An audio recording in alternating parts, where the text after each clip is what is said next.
Yeah, we rolling? We rolling. How's it going, everybody, and welcome back to the Blind Tobes YouTube channel. How are you doing? Are you all right? I hope you're all right. As always, thank you so much for dropping in. You know I appreciate you. And today, I think we've got a really exciting topic to discuss. Everyone is interested in this one. It is blind people and how they dream, or in this case, how I dream. Before we get into this magical bit of content, I'd love to invite you to subscribe, like, share, comment, all of the YouTube stuff. By now, you should know the drill. Hit that theme song. Are we going to do that every time now? Yeah. For those of you with vision, you may see that I've had a lovely haircut. Looks pretty good, no? Not that I can see it. Feels good. Let me know in the comments. How's the trim? How is it? Because I'm very happy because it was very much needed. So before we talk about my experience with dreams as a blind person, it's probably important to understand how dreams work. Now, we have various stages of sleep. There's 5 of them. And when dreams occur, we are in the 5th stage. We like to call this stage in science world, not that I'm part of science world, but in science world they like to call it rapid eye movements, and that is when your eyelids are going crazy. You may have seen it, you may have not. I know I haven't. To me, it is a foreign language. Now, in REM sleep, you get loads and loads of chemicals going mental in your brain, and for some reason, your brain just decides to concoct some kind of story in your mind that we translate into a dream. They could be wacky, they can make sense, they could be things you're thinking of, or they could be totally random. Who knows what they could be. So when you're in REM sleep, your muscles can actually lock up, or they do lock up. It's very normal for them to lock up, and you can't move. And people actually have a condition where they wake up in REM sleep and they are totally paralyzed, and this is called sleep paralysis. It's very, very scary. I've known people that have had sleep paralysis and they are totally paralyzed. They can't move at all. They see weird things in their room. I had a friend who always thought their bed was on fire and they couldn't move and they thought it was going to burn them, and eventually they wake up and the fuss is over. But whew, I'd never want to experience that. Let me know in the comments below if you have ever experienced sleep paralysis. It must be terrifying. So thankfully, I don't get sleep paralysis, but as a blind person, I do dream. And in fact, everyone who's blind does dream. So for a little bit of background information, if you missed my last video, go check it out, you naughty, naughty person. I lost my vision fully when I was 16, and I was always visually impaired, but I could see a fair amount when I was younger. So my dreams are in fact visual, just through memory. It becomes very weird because the vision that I do have in my dreams can fluctuate from when I was sort of a very young child, so sort of 8, 9, and it's quite clear, or I could be 14, 15, and it's not so clear. People exist in my dreams, so my parents, they are like 5, 6, 7 years younger. I bet they love that. I look 15 in my dreams if I ever see myself, which, by the way, is horrendous. I'll see if I can pop a picture of myself on the screen when I was 15. Natalie's just said I look like a slender man. Very tall and very thin. I also used to think I was really cool, had a bit of a perm going on down here, little fringe perm. I'll whack a picture up, hopefully it's on the screen now, and you're all laughing at me. If you're blind or visually impaired and struggling to see that picture, honestly, you'd want to see it. Actually, no, you probably wouldn't. You'd probably be terrified, to be honest. I'll pop a description of it in the description, so check that out.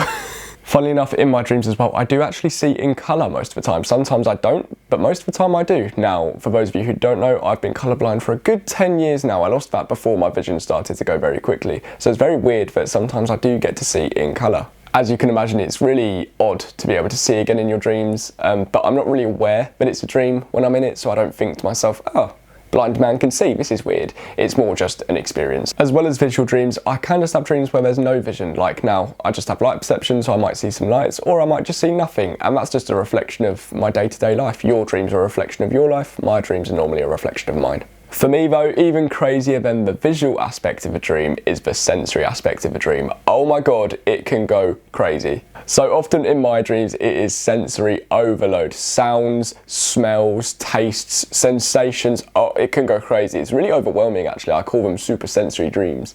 My best example of these sensory overload dreams would be a regular one that I get where I'm at a football stadium. Now some of you will know that I'm a massive football fan, and what can happen is I'm in the stadium, there's loads and loads of noise, people chanting everywhere, the smell of beer and cigarettes in the air, and yeah, it's just crazy sensory overload, and it's really, really realistic, but maybe a little bit hyperbolic at the same time. These dreams don't come around too often, but when they do, I absolutely love them. We actually forget about 95% of our dreams, which to me is mind-blowing, but the sensory overload ones, I always remember. Or well, I think I do. I may have forgotten some. I wouldn't know because I've forgotten them. Oh, I've just had a really big complex. That's weird, isn't it? What? I've probably forgotten things that I don't know about because I've forgotten them. So to put dreams into context for blind people, I should probably just caveat this by saying that people who are born blind, so never seen anything in their life, they won't have visual dreams. And if you've gone blind probably before the age of 5, it's likely that you won't see in your dreams. However, if you're like me and lost your vision gradually while you're growing up, then it's likely that you will see, and that can fade over time or it can stay. I feel like my dreams have faded a little bit visually over time, to be fair, and that's common, but hopefully they stay somewhat visual. We'll see. I'll keep you updated. Next up on the dream agenda is nightmares and night terrors. Weirdly enough, blind people are 4 times more likely to experience nightmares. I don't know why this is. It might be because we have really hyperactive brains, we're very sensitive to information, and therefore when we sleep, maybe our brains don't shut off fully, and therefore the chemicals and signals go crazy, and we get scared and have nightmares. Or there could be another scientific explanation. I'm sure there's some papers out there explaining it. But yeah, we are far more likely to get night terrors, which is, well, nightmares. That's just unfair, isn't it? As if being blind wasn't enough. I feel like for this whole thing I haven't been looking at the camera at all. I don't know where the camera is, I obviously can't see it. So if I'm looking past you, I do apologise. So I actually experience nightmares quite regularly, to be fair, and night terrors every so often. So a night terror for me is when I kind of wake up while dreaming and still think the dream's going on, and it's normally a very scary situation, and I genuinely feel like I'm going to die. Like, I'm not even joking, I genuinely feel like I'm at my end. This can be anything. This can be someone chasing me with a weapon. It could be that my house is on fire, or for some reason I'm just running, and I don't know why, but I'm just scared. Sometimes I've even woken up outside of my room, standing in the hallway, just panicking, and I don't know why. The example for me that will always stand out, I was in Plymouth with my girlfriend Natalie going to see her sister and boyfriend, and we were staying in their house. And I just woke up one night absolutely panicking, and I felt like I needed to just get out the window, and I was trying to open the window because I thought someone was breaking in trying to kill me. And I remember just trying to open the window. I was feeling around for the handle, and thankfully Natalie woke up, because if I did find the handle, I'm pretty sure I would have just jumped out, just been like, I'm out of here.